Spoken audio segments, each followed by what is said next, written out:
Good morning, and a warm welcome to your show, Sunny Mornings San Francisco. I'm your host, Melissa, and it's Thursday, November 20th. You'll be interested to know. 80 years ago, today in 1945, a tribunal in Nuremberg convened to publicly try major leaders of the defeated regime for crimes against peace, humanity, and the laws of war. The trials established a formal international standard for accountability, asserting that even heads of state could face justice and setting a precedent for future human rights protection. So now you know. And now, it's time for the Surf Report. Thursday at Ocean Beach. This morning it's looking clean with 4 to 5+ feet waves rolling in. Conditions stay clean through the morning before shifting to fair around noon. Expect the swell to pick up to 4 to 6 feet by early afternoon, with winds switching to onshore at 12 miles per hour. Best time to ride is at 8 a.m. with a 5-foot incoming high tide, when the west swell is 2.5 feet at 15 seconds, and the offshore wind is 3 miles per hour. The first high tide on Thursday will be 6 feet at 10:30 a.m., followed by a 1/2-foot low tide at 5:30. The nearshore buoy in San Francisco Bar reads 58 degrees for the water temperature. Friday features solid waves in the 8 to 12-foot range with clean conditions and light northeast winds. Saturday sees a slight drop in size to 7 to 10+ feet, but conditions remain clean until afternoon when they become fair. Sunday brings a steady swell of 10 to 12 feet with clean conditions throughout, making it the standout day of the period. This morning, light rain is likely, and it feels like 53 degrees, with 16 mile-per-hour wind. The sunset will take place at 4:54, and it will rise again tomorrow at 6:58. Looking ahead in the weather. Friday is sunny with a high near 58 and a north breeze around 9 miles per hour. Saturday through Monday remain mostly sunny to sunny with highs near 58 to 59 and nights in the upper 40s to around 50. Bonjour, food enthusiasts. This podcast is brought to you by Versailles Cafe and Pastries in Encinitas. Nestled on El Camino Real South, just north of Encinitas Boulevard, this cafe is a haven for culinary delights. Indulge in their amazing Eggs Benedict or their gluten-free crepes. You can grab a panini for lunch or just breeze on through to get your morning coffee. They are open every day from 8 to 5. So stop on by and don't forget to tell them Sunny Morning sent you. In local news, 2 of Tahoe's premier ski areas will not open as planned on November 21st due to stubbornly warm temperatures and lower than normal snowfall in the mountains. Vail Resorts announced that both Heavenly in South Lake Tahoe and North Star near Truckee will not hit our originally targeted openings. Kirkwood remains on track for its December 5th opening, while other ski areas have also delayed their openings. However, colder temperatures and light storms have allowed resorts to begin making snow. Mount Rose has delayed its opening without a new date, while Sugar Bowl is on track for November 28th, and Palisades expects to meet its target of November 26th.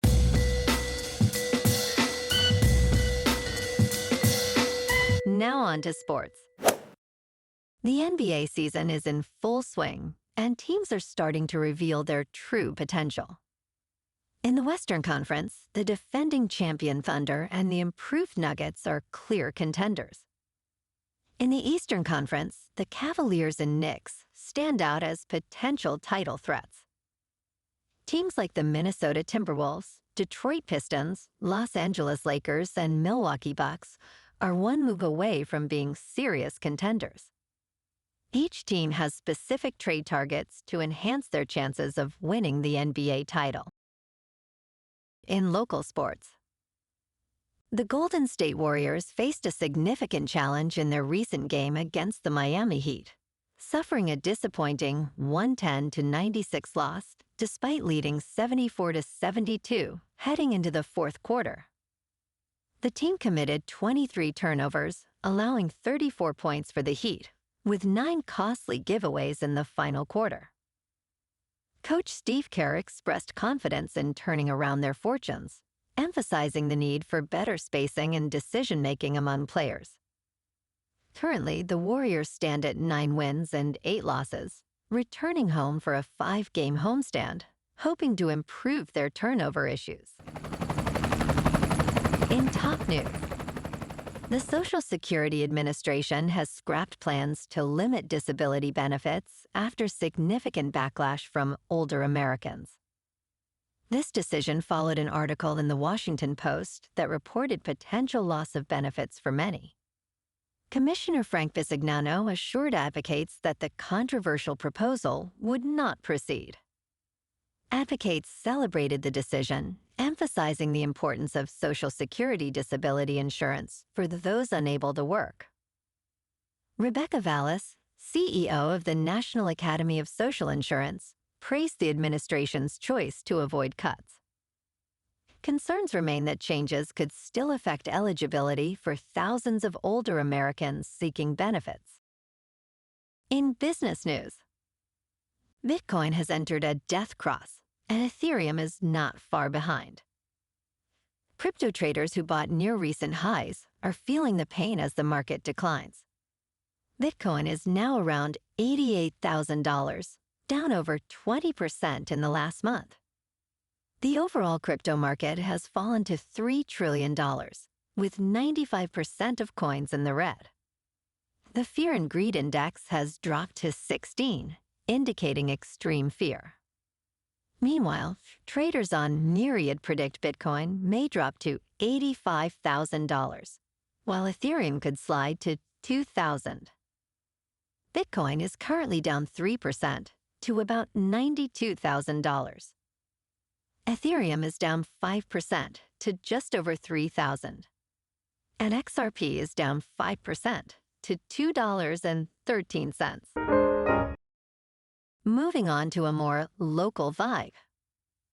In our community spotlight on health and wellness, we are working with a national Pilates studio to bring you some free classes, so listen up. Check out Club Pilates, with several locations in the San Diego area. Pilates presents a comprehensive wellness approach, cultivating strength, reducing tension, and elevating mental well-being. Scientific research affirms its benefits. So now you can check out Club Pilates for a free class, with locations in Encinitas, Solana Beach, Oceanside, La Jolla, and more. Just be sure to tell them Sunny Morning sent you by. And now, back to the show. Let's talk science. A tiny ape-like humanoid may still be living in plain sight, scientists says.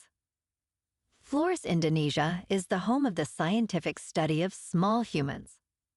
Retired Professor Gregory Forth continues to proliferate the hope of finding a living Homo floresiensis.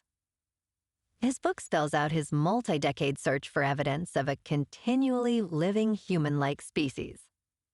The scientific community believes a small species of human known as Homo floresiensis once lived on Flores, Indonesia, around 50,000 years ago. Forth thinks these ape-like humanoids could still exist, evolution be damned. He has studied Homo floresiensis for roughly 40 years. Forth's hopes of a living Homo floresiensis were emboldened by the finding of fossils roughly 20 years ago. And in entertainment news, Netflix has informed Warner Bros. Discovery Management that it would continue releasing the studio's films in theaters if its acquisition of the company is successful, Bloomberg News reported on Wednesday. The existing theatrical release contracts of Warner Bros. Would be honored, according to the report, which cited sources familiar with the matter. Reuters could not immediately verify the report. This news could reshape the future of theatrical releases if the acquisition proceeds, highlighting Netflix's commitment to maintaining traditional cinema experiences. Stay tuned for further updates on this developing story. Well, alrighty, folks. It's time for the quote of the day. And today, our quote comes from the American lawyer and Supreme Court Justice, Robert H. Jackson. And he said, "The ultimate purpose of the Nuremberg trials was to make the law of the future, not merely to punish the past." And that's a wrap for this morning. You can check out our Instagram, YouTube, and TikTok for some captivating aerial videos with local news and the surf reports. Have an amazing day, my good friends. We'll see you tomorrow with another episode of Sunny Morning San Francisco.